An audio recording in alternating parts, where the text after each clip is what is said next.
Hi, good day. Please introduce yourself.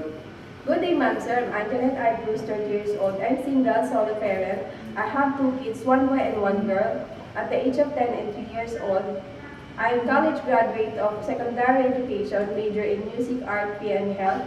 Why do you want to work in Hong Kong? I want to work in Hong Kong to support my kids and to build a business. Do you have working experience abroad as a domestic helper? No, madam, but I have experience here in the Philippines as domestic helper for 2 years. What are your duties and responsibilities to your employer? My duties and responsibilities to my employer are cleaning the house, washing clothes, ironing the clothes, and taking care of a child. Did you take care of baby, child, or elderly? Yes, ma'am. 10 years old child. Can you tell us how can you take care of them? Uh, I do feeding, bathing, and assist them to their homeworks. Aside from taking care of them, what is your skills?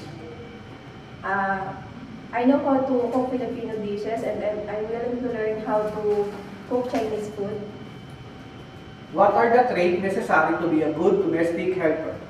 As domestic helper, it's necessary to be honest, trustworthy, flexible, and hardworking person. Lastly, anything else you want to tell to your future employer?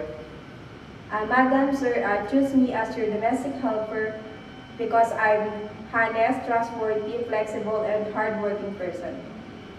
Thank you. See you in Hong Kong.